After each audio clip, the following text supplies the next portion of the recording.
ton bise. Réveille ton bise. Tin, tin, tin.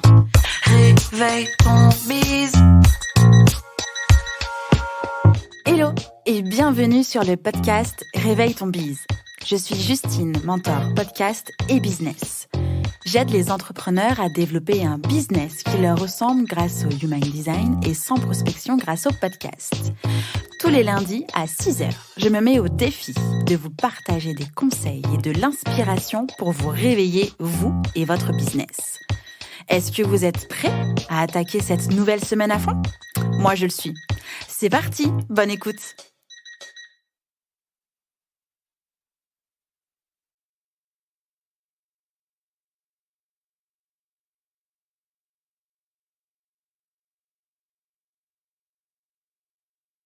Salut Clémence, Coucou Justine. comment tu vas ? Bah écoute, ça va hyper bien. Je suis très très contente d'être avec toi aujourd'hui. Mais c'est moi qui suis encore plus contente de t'avoir, je t'assure. Vraiment, je t'attendais avec impatience dans le podcast. Tout pareil. Merci évidemment d'avoir accepté mon invitation. On se connaît depuis un petit moment, toi et moi, mais peut-être que mes auditeurs et auditrices ne te connaissent pas encore. Donc, on va y remédier. Est-ce que tu peux te présenter, s'il te plaît ?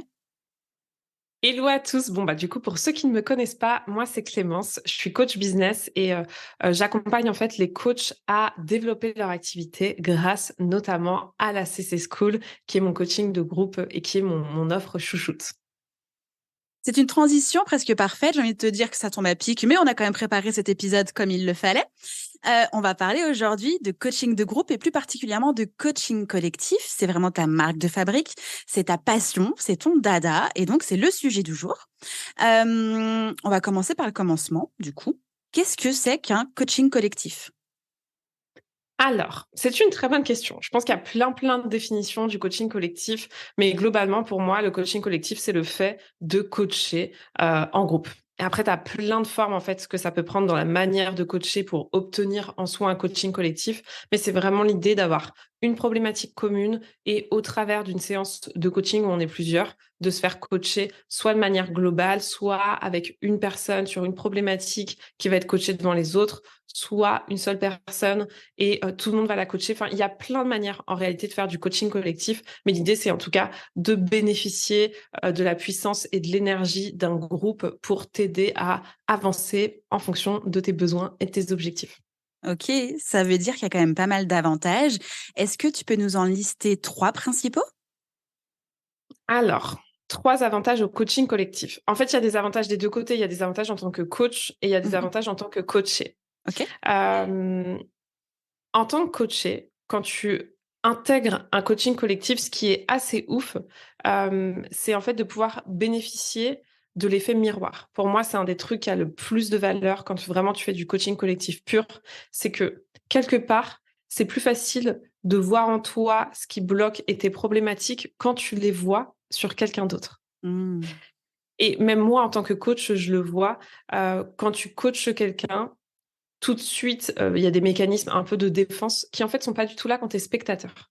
Mmh. Et entre autres, parmi les grands avantages, je trouve qu'il y a la puissance de cet effet miroir qui est juste oufissime. Après, autre avantage, évidemment, c'est le fait de ne plus être soutenu par une seule personne. T'es plus juste soutenu par ton coach. Tout d'un coup, t'es soutenu par ton coach, mais aussi par un autre groupe de personnes. Et donc, du coup, ça fait soutien, entourage, partage, échange, tout ce qui va avec. Et puis, d'un point de vue coach, tu vois, pour te donner 3 raisons et un peu équilibrer les deux côtés, ce qui est génial en tant que coach, c'est que tu peux accompagner plus de monde. Et quand effectivement, tu as un temps limité, c'est trop chouette de pouvoir faire bénéficier de ton expertise à un maximum de personnes dans le même temps, en fait.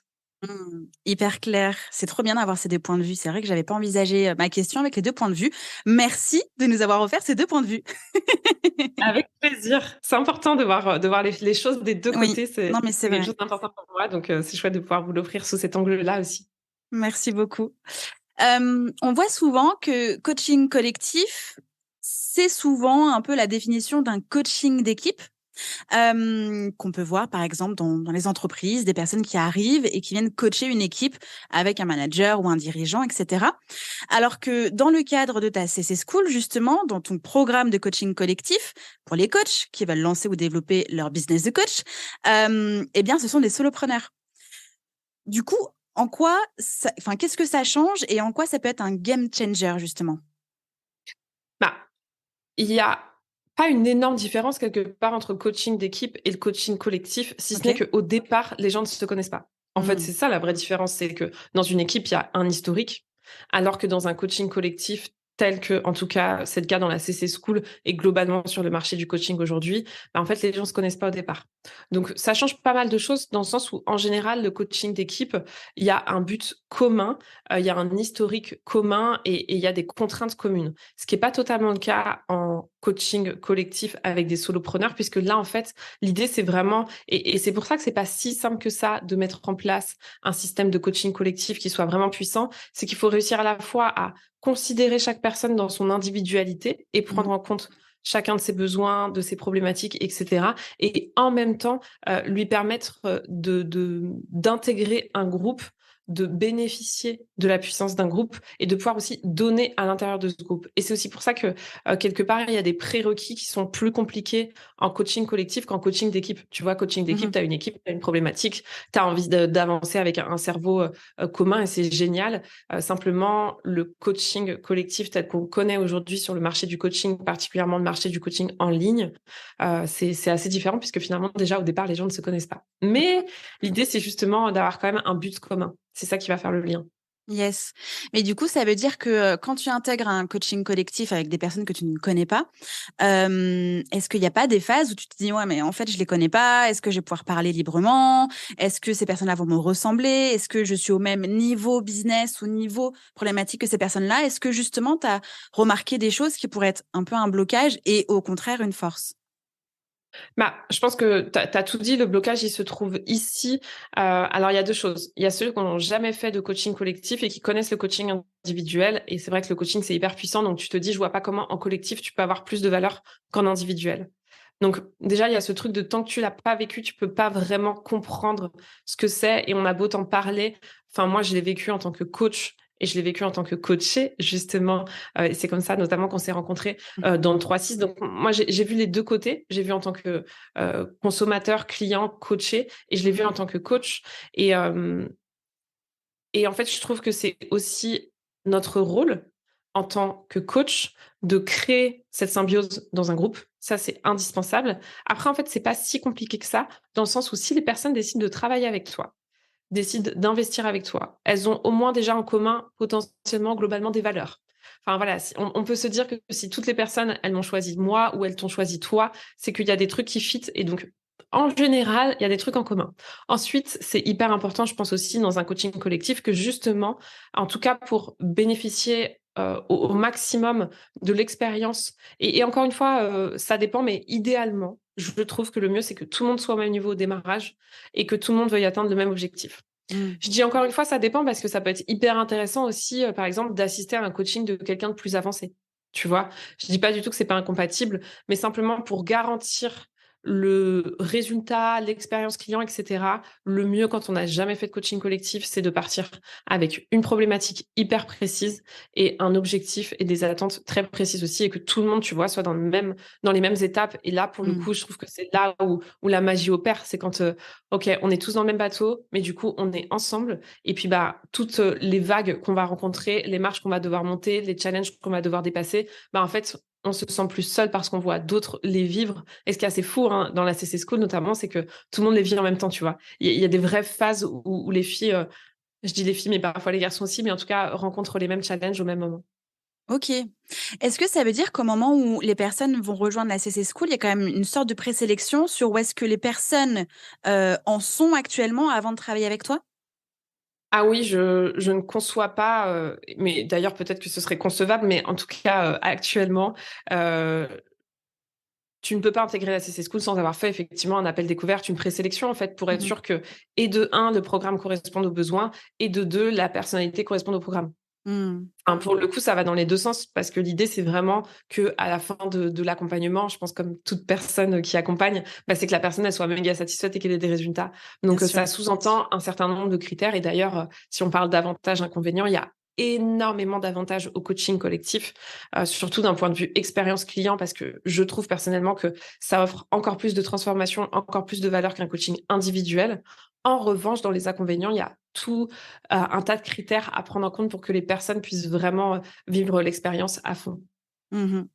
Je suis entièrement d'accord avec toi et c'est vrai que, moi aussi quand j'accompagne, que ce soit en groupe ou en individuel, il y a forcément la phase de découverte, en fait, pour effectivement voir si, je peux répondre à cette problématique-là, soit en programme de groupe, soit en individuel, mais aussi que ça fit, alors avec ce que je propose, mais aussi humainement. Il y a rien de pire que de passer plusieurs semaines, plusieurs mois, avec une personne avec qui ça ne marche pas et dans les 2 sens, hein, que ce soit moi en tant que professionnelle ou la personne en tant que coachée, mentorée, entrepreneur accompagné. Ça peut être une vraie tannée et ça peut même devenir des collaborations absolument affreuses, et où l'expérience client, en fait, est juste, pas possible. Donc, entièrement d'accord avec toi. Ouais, effectivement, je pense que c'est hyper important de quelque part sélectionner. Après, enfin, moi, je sais que j'ai pas du tout de critères. Mon critère numéro un, c'est d'abord que ça corresponde bien aux besoins de la personne. Après, sur la personnalité, globalement, bon, après, moi, j'accompagne des coachs, donc c'est aussi des Mmh. personnes qui ont l'habitude des relations humaines et qui certainement ont des aptitudes encore plus fortes. Et c'est ce qui fait d'ailleurs que, tu vois, en 3 mois, on peut créer des liens qui sont quand même Mmh. assez uniques. Mais voilà, je pense qu'on peut faire confiance à notre instinct de ce côté-là. Et effectivement, tu as raison, c'est hyper important de sentir le fit Mmh. et de surtout pas y aller, même si ça représente peut-être voilà, de l'argent qu'on perd, etc. Mais de ne surtout pas y aller parce que la charge émotionnelle et mentale qu'on peut ressentir après ne vaut pas tout l'or du monde. Oui et vraiment dans les 2 sens. Même les personnes qui souhaitent rejoindre un programme ou un accompagnement, si vous sentez que ça fit pas, ne succombez pas à l'appel de l'objet brillant parce que cette personne est famous Carrément, ou j'en sais rien, quoi. de Écoutez-vous. ouf. Exactement, c'est un super conseil qu'on peut donner. Quelles sont les différences finalement entre un coaching individuel et un coaching collectif? Alors, la grosse différence entre le coaching individuel et le coaching collectif, c'est que en individuel, tu as une seule personne qui t'entoure, c'est ton coach. En revanche, tu vois, tu es beaucoup plus materné. Je vais prendre une métaphore, pardon, que j'ai encore jamais prise, mais je trouve qu'elle fonctionne bien avec le côté materné. Pour moi, tu vois, le coaching individuel, c'est un peu comme la métaphore, elle va être avec la garde d'enfant. Pour moi, le coaching individuel, c'est la nounou. C'est-à-dire Mmh. qu'il y a une personne qui est vraiment là pour toi, pour t'aider à grandir, pour te prendre par la main. Voilà, vraiment concentré que sur toi. Et puis après, tu as la crèche.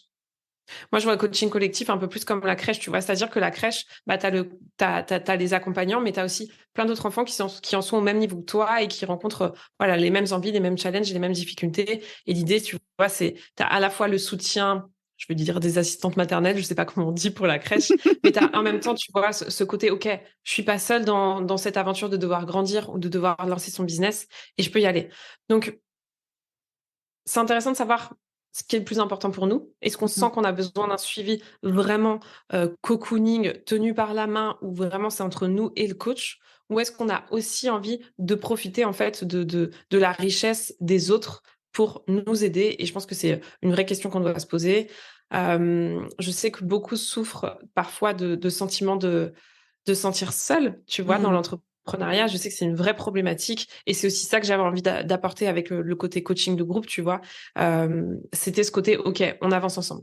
Moi, c'est vraiment un truc hyper important pour moi, le côté ensemble et le côté on avance ensemble. Et finalement, enfin, tu vois, le coaching de groupe, c'est un peu imposé à moi pour ces raisons-là. Mais je pense qu'en fait, ça dépend principalement de ta personnalité et de ce que tu attends d'un accompagnement.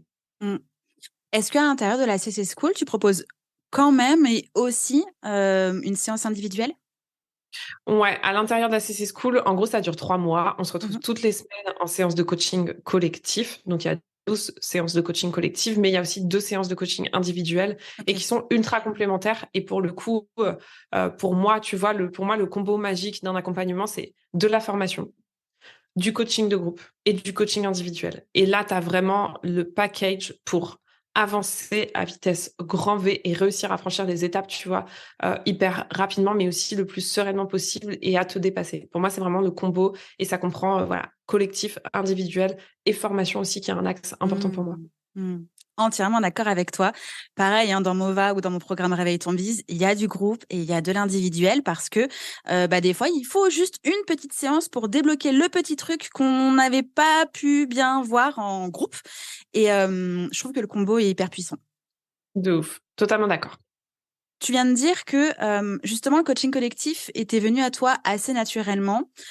Comment est-ce que tu es arrivé justement dans le coaching collectif? Comment est-ce que tu as expérimenté ça? Comment est-ce que tu as construit en fait la CC School?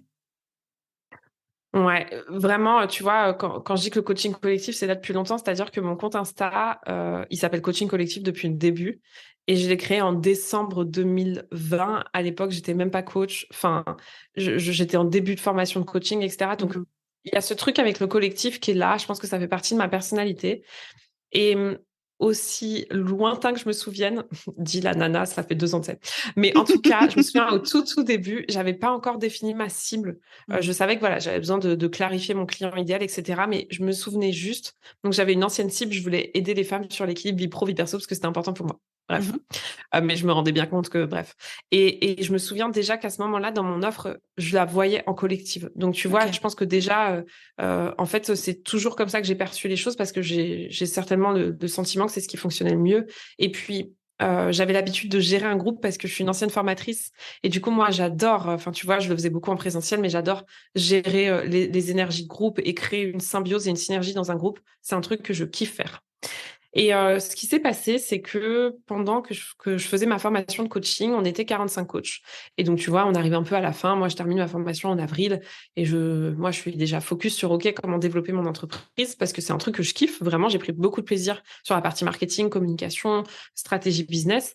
Et puis, bah, j'ai bien vu que pour plein de mes camarades de formation, tu vois, c'était en mode l'angoisse et mais par où je commence et je me sens perdue, etc., etc. Et cetera. Et je me suis dit, OK, bah, aide-les. Et en fait, j'ai créé, si tu veux, voilà, j'ai créé un bêta test de la CC School, mais sans réellement en avoir conscience à ce moment-là. Et donc, on était 6 et pendant 3 mois, je les ai accompagnés. Il y avait une séance de coaching collectif toutes les 2 semaines, qui évidemment n'a absolument plus rien à voir avec les séances de coaching collectif telles qu'on les vit Mmh actuellement mh. dans la CC School. Mais en tout cas, voilà, il y avait l'idée déjà au départ de créer et le programme et le collectif et l'individuel. Et en fait, c'est comme ça que j'ai découvert le coaching collectif. Et puis après, c'est vrai que toutes les formations que j'ai faites, enfin toutes les formations que j'ai fait 3 formations, tu vois, vraiment autour du métier de coach. J'ai Mmh. fait une formation PNL et 2 formations de coaching. Je voyais bien que quand on regardait quelqu'un se faire coacher, ça avait un impact de ouf sur Mmh. nous. Et c'est là où je me suis dit, mais enfin, quel dommage de ne pas faire bénéficier des coachings individuels à un groupe et que les gens puissent regarder pour eux-mêmes infuser, etc. Et tu vois, c'est un peu un mélange de tout ça qui a fait des chocs à pic, tu vois. Et à un moment donné, je me suis dit, OK, j'y vais, je fonce. Trop bien. Je te rejoins absolument sur le sujet où quand tu vois quelqu'un se faire coacher, en fait, ça débloque des trucs de fou en toi, alors que tu ne savais même pas qu'il fallait débloquer ce point-là. Comme tu le sais, c'est là où on s'est rencontrés, je suis mentor coach dans le 3-6 de Pauline Sarda. Et sur cette deuxième promotion, j'ai eu la chance en fait d'être l'animatrice des co-développements du 3-6 et j'ai trouvé ça absolument extraordinaire. Alors, je le faisais déjà dans mon programme Réveille ton bise, mais pas aussi fréquemment que les séances de codev dans le 3-6. Et en fait, c'est complètement fou en termes de rythme, en termes de problématiques, en termes de brancher les bons neurones au bon moment pour la bonne personne, quoi. Je trouve ça incroyable.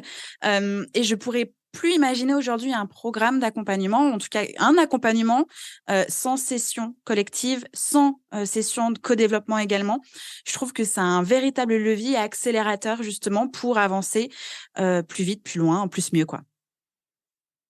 Complètement d'accord. Moi, je sais que j'ai adoré le codev avec Pauline. C'est vraiment le truc, moi, tu vois, qui m'a le plus plu. Il y a le fait qu'on soit un groupe et le fait qu'il y ait du codev. C'était vraiment les 2 Mmh. trucs que j'ai le plus aimé. Et effectivement, je trouve que là, on n'est pas vraiment sur du coaching collectif à proprement parler, mais vraiment, je trouve, sur la force des cerveaux Mmh. communs, en fait. C'est Et ça. c'est incroyable. Et moi, je sais qu'à titre personnel en tant que chef d'entreprise, et je mets des guillemets, vous me voyez pas, mais je mets quand même des guillemets. Alors que non, je suis une chef d'entreprise, Oui, Clémence, faut faire l'idée. enlève-moi ces Euh, guillemets. Voilà, ouais, tu c'est les ça, enlèves. c'est exactement ça. Je prends ma posture. Bref, toujours est-il que je ne me verrai plus passer un mois sans faire au moins un codev avec un groupe. Tu vois, Mm, on a gardé justement ce truc-là avec les anciens membres du 3-6. J'ai intégré un accompagnement avec Romain Limois, où mm. on a aussi, et c'est ce qui m'a clairement fait aller là-dedans, du codev. Et pour moi, c'est indispensable. Et tu sais quoi, plus les gens me connaissent pas et plus les gens sont extérieurs à mon business, et mieux c'est encore. Parce Oui, que je trouve que ça apporte un filtre. Enfin, tu vois, moins ils connaissent le marché, etc. Plus ça apporte un filtre neutre. Et non, c'est vraiment incroyable ce qui peut sortir d'un co-développement, ouais. totalement d'accord. Justement, pour qu'une session de coaching de groupe se déroule bien, j'imagine qu'il y a quand même des prérequis. Alors, moi, de mon point de vue, de ce qui pourrait être fait, alors j'imagine que tu as aussi plein de choses à nous partager, mais moi, ce serait comment est-ce que tu peux créer un espace safe? Est-ce qu'il y a une charte de bonne conduite? Comment est-ce que les personnes peuvent se faire confiance? Et comment est-ce que la confidentialité, en fait, est vraiment au cœur du sujet? C'est une super bonne question que, en réalité, je me suis jamais vraiment posée. Ok. Je pense que, je pense que déjà, tout dépend de deux choses, de la taille du groupe. Hmm, Je pense que tu vois, c'est pas pareil d'être 30 et d'être 10. bien sûr. Euh, voilà. Je pense que plus tu es en petit comité, plus c'est facile de créer une atmosphère, une osmose. Alors personnellement, il n'y a pas du tout de charte de bonne conduite, etc. dans la CC School. Euh, je pense que pour le coup, c'est clairement notre rôle, hein. C'est notre rôle à nous en tant que coach ou personne qui gère un coaching collectif de gérer ça. Moi, ce que je fais, on a le live de rentrée. Et en fait, le live de rentrée, c'est vraiment là où tout le monde se présente. Et donc, si tu veux, c'est là où tu crées l'atmosphère. Et donc, il y a une petite présentation de soi à faire avec quelques infos, mais qui sont en fait des infos un peu plus profondes que les infos qu'on donne d'habitude, et ce qui en fait tout de suite crée un climat. Il y a aussi soit le fait de se montrer vulnérable, tu vois, en tant que coach, le fait de dire, bah écoutez, enfin moi je sais que chaque expérience de coaching collectif n'est jamais la même d'un groupe à un autre. Donc c'est aussi de dire, bah écoutez, je ne sais pas comment ça va se passer, mais ce que je vous propose, c'est qu'on crée ça ensemble. Tu vois, aussi d'impliquer chaque personne là-dedans. Enfin moi je sais que l'année dernière, euh, tu vois, sur 12 semaines, on a quand même 2 rendez-vous par semaine. Les filles, elles étaient là tout le temps. Elles n'ont pas loupé une seule fois, etc. Donc je pense que c'est un peu donner, un peu prendre de sa responsabilité, mais aussi redonner la responsabilité à l'autre de la qualité de ce que tu vas vivre. Ça dépend principalement de toi et de ce que tu décides de mettre à l'intérieur. Mhm.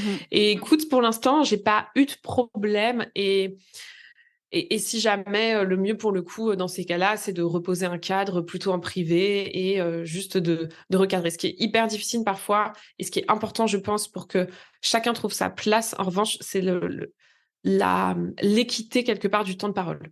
Ça, c'est hyper important. Tu vois, il y a forcément des personnalités qui vont prendre plus de place que d'autres dans un groupe, etc. Et c'est génial. On a besoin de ces personnalités-là, comme on a besoin des personnalités plus discrètes, etc. Mais c'est simplement de permettre à tout le monde de prendre l'espace dont ils ont besoin. Ceux qui ont un peu plus de mal, leur en donner un peu plus.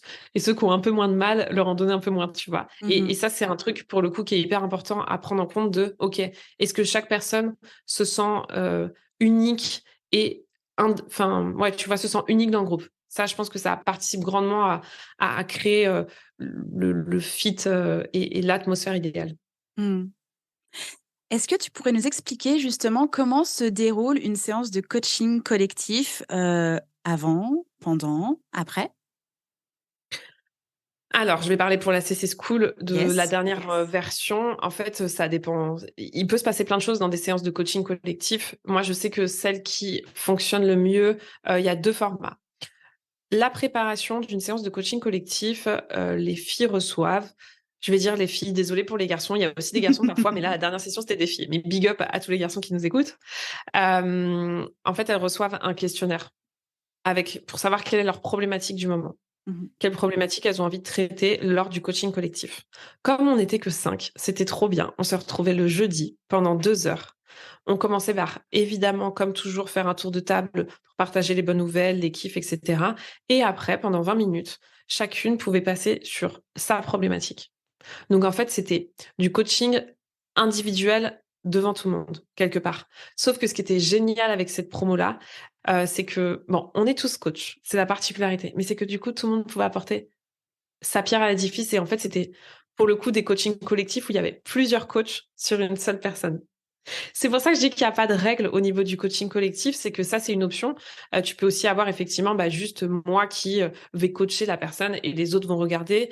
Tu peux avoir des coachings où les gens en fait partagent en commentaire et tu vois, ça permet parfois d'aider la personne à prendre conscience de certaines choses qu'elle n'arrive pas forcément à se rendre compte seule. Donc ça, c'est une option, mais tu vois, on aurait pu aussi très bien passer 1 heure sur une seule personne et vraiment aller très, très en profondeur. Donc, en fait, tout dépend vraiment des besoins, tu vois, des personnes. Tout dépend du nombre de personnes, tout dépend du format. Mais globalement, l'idée, c'est que si tu as une problématique avant le coaching collectif, tu l'es plus après, évidemment, avec du passage à l'action. Et justement, voilà. Donc, la première étape, c'est préparer quelque part le coaching collectif. Mhm. Ensuite, il y a vraiment l'action du coaching collectif. Et encore une fois, il y a différents sujets et il y a aussi différentes postures, tu vois, je trouve, nous, en tant que coach. Et puis après, l'après, c'est évidemment le suivi par rapport à ce qui a été prévu, qu'est-ce que tu as mis en place. Mm. Mais j'ai envie de rebondir sur la posture de coach parce que, tu vois, là, c'est des prises de conscience que j'ai de plus en plus, mais je le savais déjà, mais aujourd'hui, je me suis présentée comme coach business et en le disant, c'est pas totalement vrai, c'est l'ancienne version de moi. Je Mhm. t'en parlerai peut-être plus tard, mais euh, en réalité, je suis plutôt coach mindset et mentor business. C'est-à-dire Mm. que personnellement, et c'est quand même beaucoup le cas dans nos métiers, en fait, c'est impossible d'avoir juste une casquette de coach et Mhm. de vraiment faire du coaching. On a aussi cette casquette de mentor. Et je trouve que ce qui est important, donc juste pour peut-être ceux qui font pas la différence entre les deux, le mentoring, c'est vraiment le fait de globalement donner des conseils et de partager une expérience vécue, alors que le coaching, c'est un peu tout le contraire, dans le sens où le coaching, c'est aider la personne à voir ce qu'elle ne voit pas au travers de Mhm. questionnements. Voilà. Et tout ça pour dire que je trouve ça. Maintenant, ce que je fais, c'est que carrément, je leur demande, OK, là, tu as plutôt envie d'un regard mentoring business ou tu as plutôt envie d'un coaching mindset. Du coup, Mm. c'est pas du tout la même posture, mais aussi les personnes sont psychologiquement préparées à ce que ça remue si c'est du coaching mindset ou à prendre des notes si c'est du mentoring business, tu vois, globalement. Mais je Mm. trouve que c'est important aussi de gérer cette casquette, enfin ces deux casquettes-là et d'être la plus transparente possible sur la casquette qu'on choisit au moment où on le fait. Mm. Entièrement d'accord avec toi. Merci pour toutes ces explications et aussi cet élément de différenciation qu'il est important aussi de rappeler sur le coaching, le mentoring, tout ça. Et c'est vrai que le switch d'une posture à l'autre peut être en fait hyper rapide et des fois, tout dépend de la problématique qu'il y a devant nos yeux, de ce que l'on entend, de ce que l'on perçoit même entre les lignes. Et je trouve que c'est vraiment une très bonne idée de demander, OK, là, tu as besoin d'un coaching mindset ou tu as besoin de mentorat. Et la personne, en conscience, va demander ce dont elle a besoin, quoi. Complètement. Et moi, ça, je trouve que tu vois, en tant que coach, ça évite de faire l'erreur facile et bête, entre guillemets, de foncer tête baissée par rapport à la problématique, Mmh mh. alors que dans le fond, les problématiques qui sont amenées, c'est rarement de vrais sujets. Donc, tu vois, déjà, le simple fait de ça, ça permet tout de suite quelque part de casser le truc de je veux du conseil business alors que dans le fond c'est un coaching mindset dont j'ai besoin. Mmh. Et tu vois, je trouve que ça amène plus de douceur. Et puis la plupart du temps en fait ça tourne autour de coaching mindset finalement. Mais par contre ça m'arrive à plein de moments de sans forcément faire de mentoring, mais de juste partager mon expérience. Mais tu Mmh. vois, de le dire, bah écoute, là, je te fais juste un retour parce que je pense que ça peut t'aider de faire ton retour sur toi, ce que tu as vécu ou ce qu'une cliente a vécu, etc. De quelque part méta-communiquer. En tout cas, voilà, dire, bah écoute, voilà ce que je ressens. Et c'est ce qui, je trouve, permet d'aller le plus loin et le plus vite possible. Moi, j'ai ce truc d'efficacité, tu vois, très fort en Mmh. moi. Donc, je cherche toujours à être la plus efficace possible en termes de résultats à la fin. Mmh. Bien sûr. On a fait un grand, grand tour sur toute cette question de coaching individuel, coaching collectif, posture, accompagnement, ce que c'est pas, tout ça. Mais quand même, est-ce qu'il y a une question que je ne t'ai pas posée et que tu aimerais que je te pose? Et évidemment, s'il y en a une, va falloir que tu y répondes. Ouais, il y a un truc quand même que j'ai envie de rajouter. Vas-y. C'est sur les prérequis, tu vois, parce que je pense qu'il y a une question qui se pose beaucoup, c'est quand est-ce que je peux faire du coaching collectif? Est-ce que je peux faire du Mmh. coaching collectif dès le début, etc. Et alors là, ça va être faites ce que je dis, pas ce que je fais. Je pense que c'est très important de commencer par l'individuel avant de se lancer dans le groupe, dans le sens où, selon moi, avec ma vision à moi, qui encore une fois peut être largement challengée et tout, mais je pense que ce qui fait la puissance d'un coaching collectif et ce qui fait que la recette fonctionne, que le soufflet monte et tout ce que tu veux, c'est le fait que vraiment c'est le même profil pour tout le monde, que tu as une très bonne connaissance de ton client idéal. Et pour ça, en fait, pour avoir une parfaite connaissance de son client idéal, oui, les interviews clients idéaux, c'est génial, mais rien ne vaut du coaching individuel pour en fait avoir vraiment capté, si tu veux, entre guillemets, tous les profils, toutes les problématiques, de faire les liens. Quand tu vis ça, en fait, ça veut dire ça, etc. Et je pense que plus on est même pas expert, plus on a de l'expérience en individuel, plus ce sera facile de créer un coaching de groupe. Donc, tu vois, en termes de prérequis, j'aurais tendance à recommander de faire un peu d'individuel avant et à vraiment partir avec la même problématique au maximum. Voilà, je pense que c'est ça. Et c'est important pour moi parce que voilà, je sais qu'on me demande souvent, mais est-ce qu'il faut faire de l'individuel pour faire du collectif, etc. Il n'y a pas de bonne réponse, mais moi, je sais que j'ai quand même fait pas mal de coaching en individuel avant de faire du collectif, même si voilà, ma première bêta test, c'était direct du collectif, mais après, je suis revenue sur de l'individuel. Et quand j'ai lancé pour de vrai la CC School, j'avais déjà, tu vois, de l'expérience en coaching individuel. Je pense que c'est important. C'est ça que je voulais rajouter. Et moi, ça me fait rebondir sur une question, mais en tant que futur coaché, mentoré, accompagné, justement, qu'est-ce qui peut nous faire choisir plus l'individuel ou le collectif? Pour moi, ce qui doit faire choisir l'individuel, c'est quand... Enfin, je vais refaire les choses dans l'autre sens. Pour moi, la meilleure option, globalement, c'est le collectif. Il n'y a aucun doute, tu vois, c'est beaucoup plus complet, l'expérience est beaucoup plus puissante. En tout cas, si je compare la CC School et mon coaching individuel, je trouve que la CC School a plus d'impact, a plus de valeur.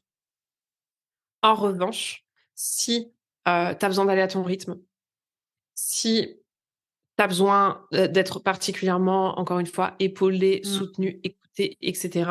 Si tu as des problématiques très spécifiques et si tu as un emploi du temps aussi parfois qui est pas très souple, là, c'est plutôt l'individuel qui va te correspondre. Tu vois, en fait, pour moi, ce qui fait choisir l'individuel, c'est souvent davantage la forme que le fond. Ok, C'est mon point de vue sur la question. merci Je pour tes n'enlève lumières. rien à la puissance. Vraiment, j'insiste parce que je sais que c'est un discours qui peut faire peur le côté. Mais attends, comment ça, une séance individuelle, c'est moins, ça a moins de valeur qu'une séance collective, etc. Voilà, moi, c'est juste avec mon retour d'expérience. Je trouve simplement que on va beaucoup plus loin sur une séance collective où on passe 20 minutes sur notre cas que sur une séance individuelle où on passe 1h30. Mais encore une fois, ce n'est que mon point de vue. Le mieux, c'est de tester. Voilà. Perso, j'ai testé les deux en tant que coach, l'individuel, le collectif en tant que coaché individuel collectif, et c'est la conclusion que j'en ai tirée. Trop bien, merci pour tes lumières et ton avis. You know, je fais du podcast. Mova, c'est un programme d'accompagnement pour les personnes entrepreneurs qui souhaitent lancer un podcast. Tu as un podcast, tu t'éclaires dans ton podcast, tu mets un gros focus sur ton podcast, beaucoup trop de podcasts dans cette même phrase. Mais quand même, j'ai une ultime question à ce sujet-là. Quelle est la place de ton podcast justement dans ton entreprise? Alors, mon podcast, c'est ma passion. En fait, après-demain, on fête les 1 an du podcast. Et d'ailleurs, du coup, au moment où l'épisode sortira, voilà, ça fera juste tout pile 1 an. En fait, c'est tout simplement mon format préféré en termes de création de contenu déjà. C'est-à-dire que c'est le format où vraiment je prends le plus de plaisir. Bon, faut dire qu'Insta, ça fait 2 ans que j'en ai marre, tu vois, 2 ans et demi même. Donc, déjà, c'est le format où je m'éclate le plus. Je trouve qu'en fait, quelque part, c'est là où je crée le plus de liens aussi. Bizarrement, je sais pas comment te dire, mais j'ai l'impression que les personnes qui écoutent mon podcast me comprennent mieux, me connaissent mieux, et ça, c'est une évidence. Mais du coup, ça se ressent aussi dans nos échanges, je trouve. Et au-delà de ça, en fait, quelque part, le podcast, c'est l'endroit où je me sens le plus à même de partager mes ressentis. Tu vois, la vulnérabilité, évidemment, je peux faire une story sur Insta en disant, ouais, mais cette semaine, laissez-moi tranquille, je suis au bout du rouleau. Mais vraiment, pouvoir partager ce qui se passe à l'intérieur de moi, c'est en podcast que j'arrive le mieux à le faire. Et tu vois, justement, là, j'ai vécu un truc un peu fou le week-end dernier, une énorme prise de conscience mindset. Mais si j'avais pas le podcast, Je sais qu'un live Insta, j'aurais pas du tout pu m'exprimer comme j'aurais aimé le faire. Là, du coup, j'ai eu envie de faire un épisode de podcast par jour. Je fais un épisode de podcast par jour. Et voilà, je trouve que j'ai une liberté d'expression sur le podcast que j'arrive pas à retrouver sur Instagram, alors qu'en soi, je pourrais la retrouver, je pense. Mais bref, j'adore le podcast. Et cette année, je mets mon focus à fond sur le podcast. Il va y avoir pas mal de changements. Voilà, c'est tout ce que je peux dire à ce stade-là. J'en ai encore pas officiellement parlé et ça date de ce week-end, mes prises de décision. Donc, on est lundi, donc autant vous dire que je m'enflamme pas trop vite. J'en parlerai en off avec toi. Mais il va se passer plein de choses sur le podcast cette année, ça c'est sûr. Et c'est Ok, ma trop bien. priorité. Trop bien.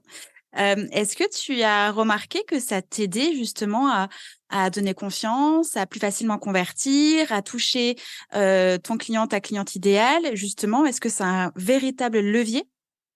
Ouais, bien sûr. En tout cas, tu vois, là, sur tous mes derniers clients, c'est que des personnes qui écoutaient le podcast. Canon. Donc oui, oui, bien sûr, je pense que le podcast, ça a évidemment de l'importance sur la conversion. Mais au-delà de ça, tu vois, vraiment, les retours qui vont me faire le plus plaisir, c'est potentiellement, enfin, tu vois, j'ai un positionnement prix où, bon, bah là, c'est cool, c'est quand même presque 2000 euros, tu vois, c'est cher. L'accompagnement individuel, le complet, parce qu'après, je fais du sur-mesure, mais le complet, c'est 3000 euros. Enfin, je suis trop contente de pouvoir aider les gens qui n'ont pas forcément les moyens d'être accompagnés par mes prestations, tu vois. Et je sais qu'il y a des gens qui kifferaient trop travailler avec moi, qui n'ont pas forcément les moyens. Et c'est ce qui me fait kiffer de faire ce podcast. Et c'est ce qui fait que j'ai envie de faire encore plus d'épisodes à partir de l'année prochaine. Quand je dis l'année prochaine, c'est à partir de maintenant, en fait. Mais dans ma tête, voilà, on entame la deuxième année du podcast. Ouais, c'est vraiment l'idée de pouvoir les aider. Vraiment l'idée que grâce au podcast, ils peuvent réussir à se dépatouiller et s'en sortir. Ouais, ça, c'est vraiment chouette. Trop bien. Tu connais mon point de vue, hein, mais évidemment que ça permet de toucher son audience idéale, évidemment que ça permet de donner confiance, évidemment que il y a un vrai lien, même si tu vois, ça va quand même dans une seule direction où c'est toi qui t'adresses et les personnes t'écoutent dans leur cuisine, leur intimité, etc. Justement, c'est ça qui crée un lien, je crois, encore plus fort parce que ils ont l'habitude de t'entendre. Ils ont l'habitude de tes tics de langage, de ton énergie, de ta façon de parler.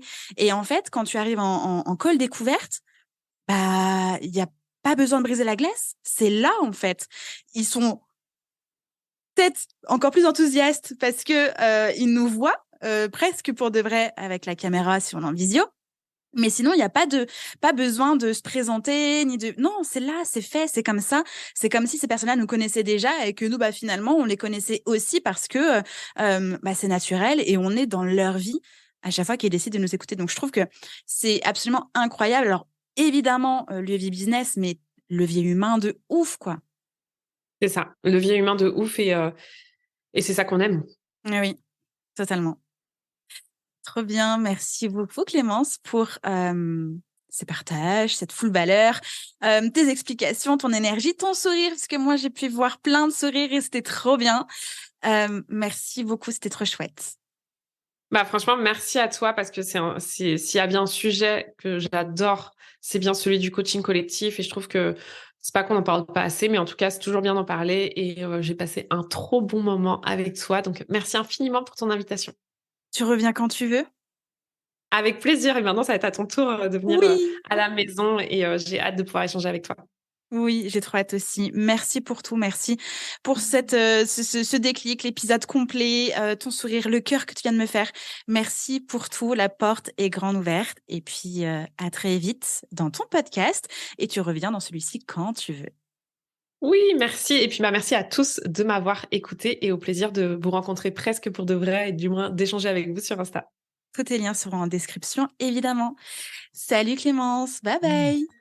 Ciao! J'espère que cet épisode vous a plu.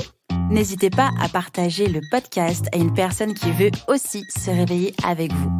Retrouvez l'ensemble des informations et des liens en description de l'épisode ainsi que sur le site internet www.justinarma.com.